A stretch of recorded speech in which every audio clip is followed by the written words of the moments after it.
Hi, my loves. Welcome back. Take a breath and brace yourselves because today we're stepping into the shadows with wide open eyes to look into Stephen Miller. We're using the Shadow Tarot for this session, and this deck does not hold back. It's not here to soften the truth, it's here to reveal it. And what came through about Stephen Miller was insight on his role, his influence, and his karmic path. This is a man who shaped policy from behind the curtain, but Spirit wants us to look past the politics, past the headlines, and into the energetic contracts, the spiritual consequences, and the truth that no press secretary can rewrite. In this reading, we're asking Spirit what power he really holds behind the scenes, how he manipulates those around him, including Trump, what soul-level desire is driving his every move, the karmic alliances that he's formed, and how loyal they really are, what will unravel him, and what his spiritual aftermath looks like once it all collapses. So if you're watching this, know that this is not about fear, it's about witnessing. It's about standing in truth, even when it's dark, because Spirit does not sugarcoat, and neither do I. If you would like a reading that goes this deep, layered, raw, and spiritually guided, you can book one directly through my Etsy shop. It would be an honor to read for you.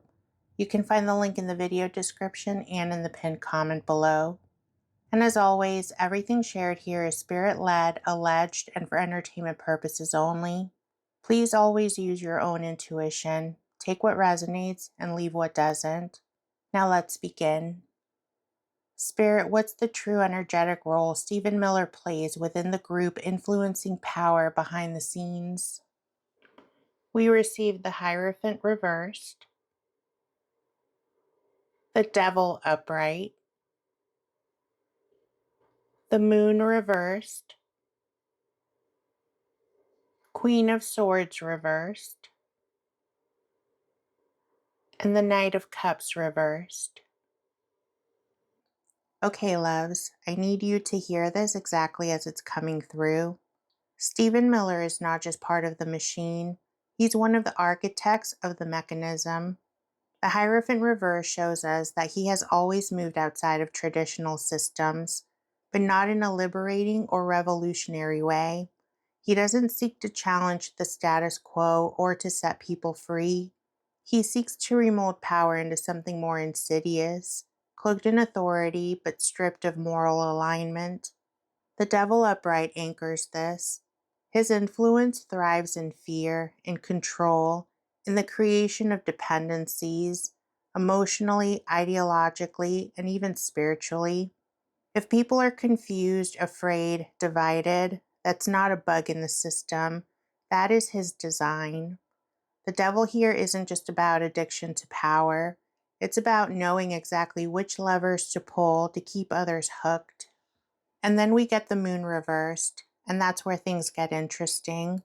Spirit is showing me that much of his work has operated in the shadows, whispers behind policies, coded language, and agenda setting without a signature. But now that veil is thinning, the illusion is breaking, and people are beginning to trace the energy back to him, even if they don't fully understand how or why. His role isn't invisible anymore. It's exposed, raw, and starting to rot in the light. The Queen of Swords reverse confirms the emotional detachment behind it all. This is someone who isn't blindly following orders. This is someone who knows exactly what they're doing, slicing through the moral fabric of policy with surgical cruelty, all while appearing reasonable. He weaponizes language, logic, and order, not to build, but to dominate. And finally, the Knight of Cups reversed. This card pulls the mask all the way off. Whatever charm or patriotism he might use to justify his actions, it's all performative. There's no emotional truth behind it, just hollow conviction wrapped in romanticized rhetoric. It's like selling poison in a goblet and calling it wine. Spirit is showing me that his true energetic role is being the shadow priest, the ideological spellcaster, the hand behind the curtain who doesn't just pull the strings. He weaves them into knots that others can't untangle. But Spirit is also saying that the more he tries to control the narrative, the more obvious it becomes that he wrote it. This reading isn't about judgment, it's about recognition. And now that we see his energetic signature clearly, we can begin to dismantle the spell. Spirit, how does Stephen Miller's energy interact with Trump specifically, and who holds real influence in the relationship? We receive the Five of Wands upright, Judgment reversed, Ten of Wands upright, and Death upright. Spirit is telling me that there's no clear chain of command here. There's no simple who serves who. What we're looking at is a power struggle laced with dependency. The Five of Wands open this reading with tension. These are two energies that don't move in sync. They clash, they compete, and yet they're still bound to one another, like two storms circling the same eye, each trying to steer the weather. Stephen Miller doesn't just follow Trump's lead.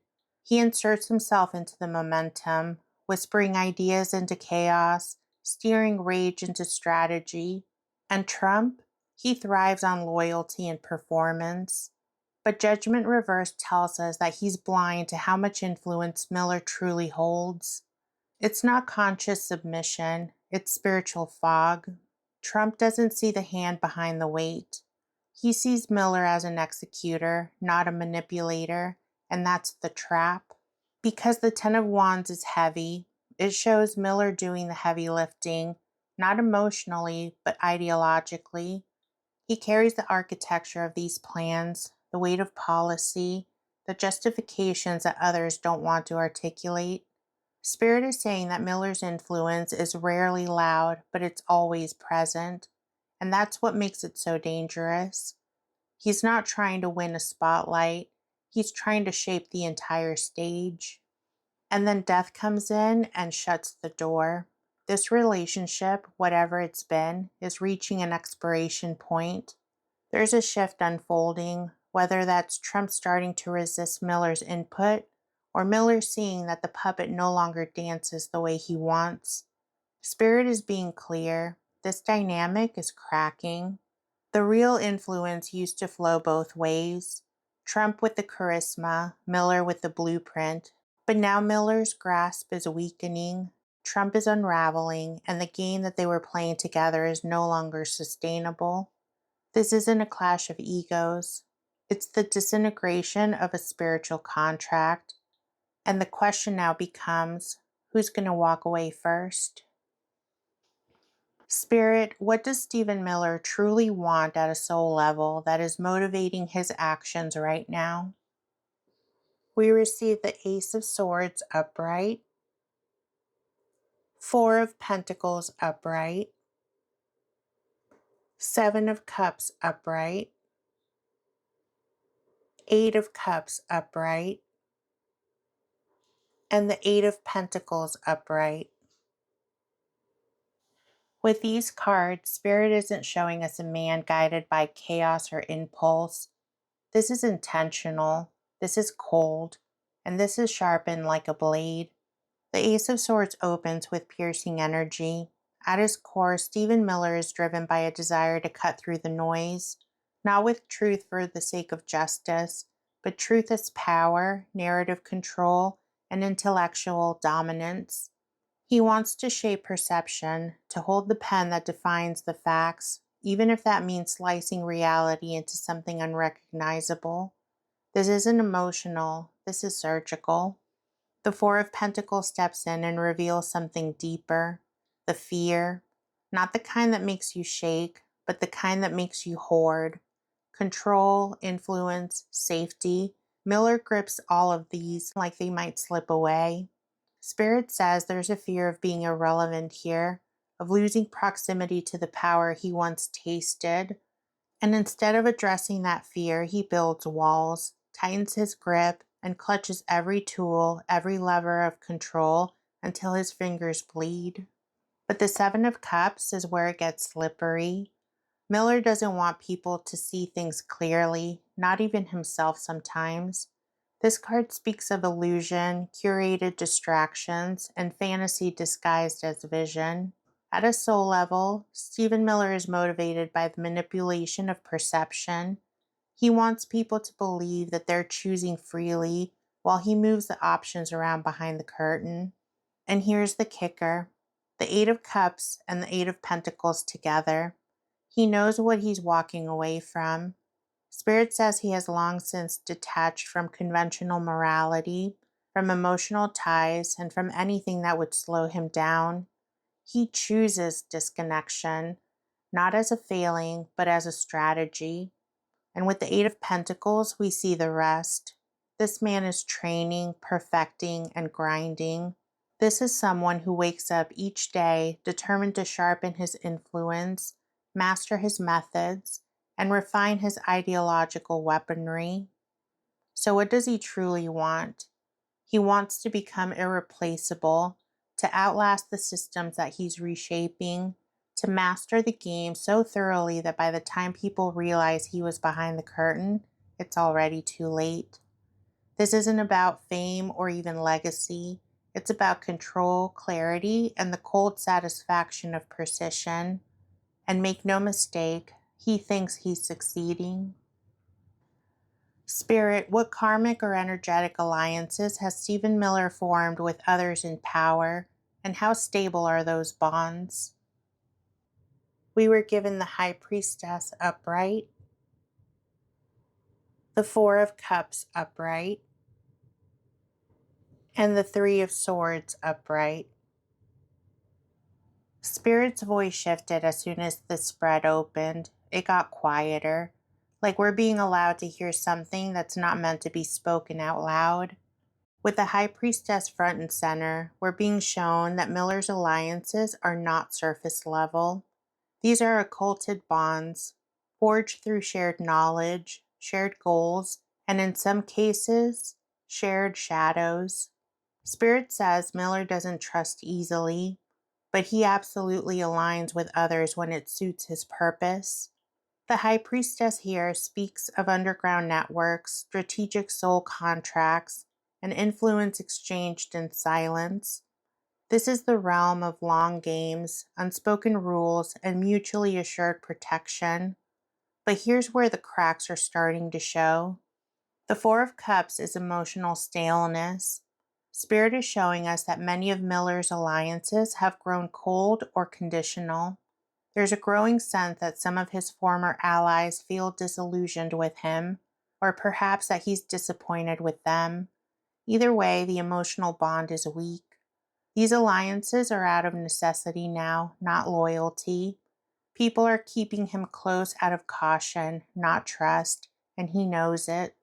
Then the Three of Swords slices through, and this is karmic.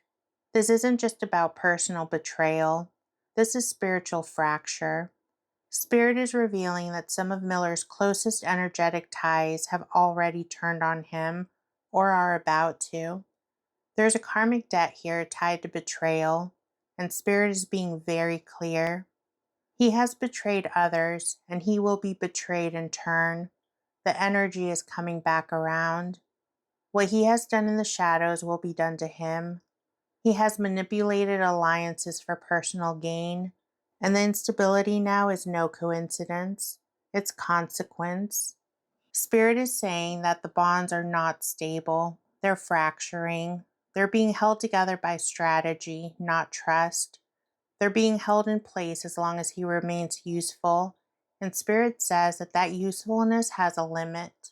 Stephen Miller is playing a dangerous game with people who are just as strategic as he is. And in the end, no one trusts a ghost who knows everyone's secrets. Spirit, what will ultimately trigger Stephen Miller's loss of power or his unraveling? We were given the Four of Wands reversed, Six of Wands upright, Ace of Cups upright, the Sun reversed, and the Fool reversed. Stephen Miller's Unraveling doesn't start with a scandal, it starts with success. Spirit shows Miller enjoying what looks like a win. The Six of Wands is public praise, recognition, and a moment where he believes he's untouchable. He rides the wave of visibility with that same smug assurance that we've seen before. But this card also carries a warning. It's built on ego, on illusion, and Spirit is whispering he mistakes attention for power. Enter the Four of Wands reversed, and this is where things start shaking. This is the card of what looks like stability, but it's crumbling behind the scenes. It says that the institutions that uphold him, the structures he believes are safe, are quietly beginning to fail.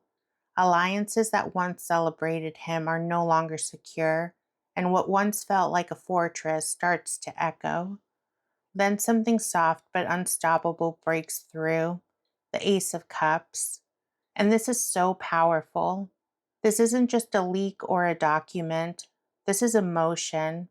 Spirit shows this as a floodgate, a surge of truth from someone on the inside, a confession, a moment of moral clarity from someone close, or even the collective emotional tipping point. This cup pours over his carefully stacked house of cards. The sun reverse confirms he's been hiding behind the image, but the light will reach the darkest corner eventually. Spirit says the thing that he's most afraid of being revealed isn't just his actions, it's the truth of how calculated they were. He won't be remembered as being mistaken or misguided. He's going to be remembered as intentional, and that's the exposure that burns. And then the Fool reverse delivers the final blow. This is where it becomes tragic, not just because he falls, but because he never believed he could. Spirit is showing us Miller overreaching, miscalculating, and possibly making one arrogant decision too far. Stephen Miller is not someone who will be dragged down. He is someone who walked off the cliff believing the world would keep bending for him, and it doesn't. So, what triggers his unraveling won't be a single scandal. It's going to be a chain reaction. It's going to be a moment of ego, followed by a weakening foundation, then pierced by emotional truth, illuminated by exposure, and then finalized by his own overconfidence.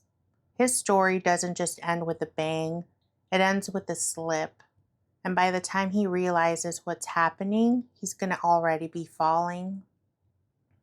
And finally, what does Spirit reveal about Stephen Miller's karmic path once his current power dissolves? My guides are being very chatty with this last question. They gave us 8 cards, and the first we received is the 8 of Wands upright, King of Swords upright, 6 of Cups reversed, 4 of Swords upright, 3 of Cups reversed, Justice upright, 7 of Pentacles reversed, and the 3 of Wands reversed. Spirit is not being subtle here. The moment Stephen Miller's grip on power begins to loosen, everything's going to accelerate. The 8 of Wands isn't about victory or triumph. It's about repercussions catching up, and Spirit shows this as a chain of events that he cannot stop. The narrative will move faster than he can control, and he won't be able to redirect the energy this time. It's too big and too faded. Then comes the King of Swords. This is truth in its most ruthless form, cold, clear, and undeniable. Spirit is showing me a force, whether legal, spiritual, or maybe even both. It steps in to name what he's done without flinching. There are no loopholes left, no spin. This isn't public opinion turning, it's righteous judgment stepping in with precision. And here's where it gets painful.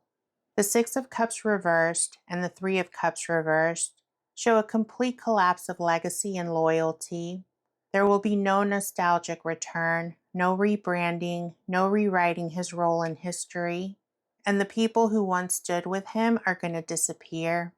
Spirit shows a man who outlives his usefulness to the machine he once served.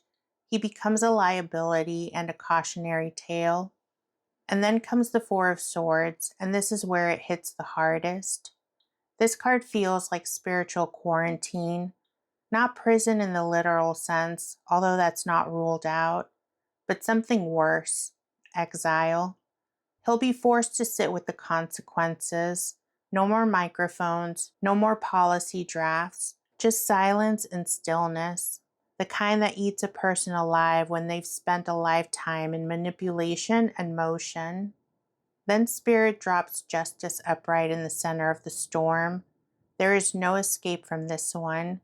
Karmic rebalancing is non negotiable. Spirit is showing me spiritual restitution.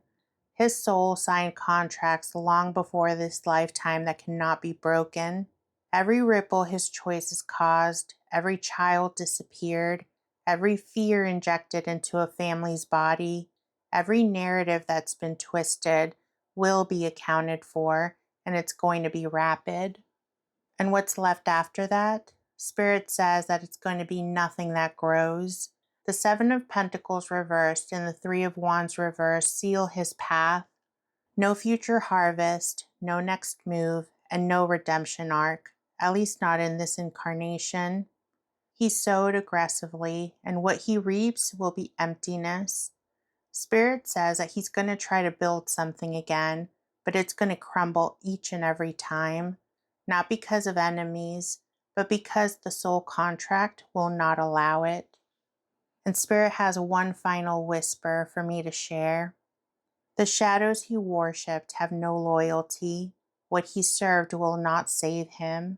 And when the curtain falls, all that's going to remain is the truth, sharp, cold, and echoing louder than the applause ever did. This is the karmic cost of wielding power without compassion. Thank you for walking through this one with me, my loves. It wasn't light and it wasn't easy to channel, but it was clear.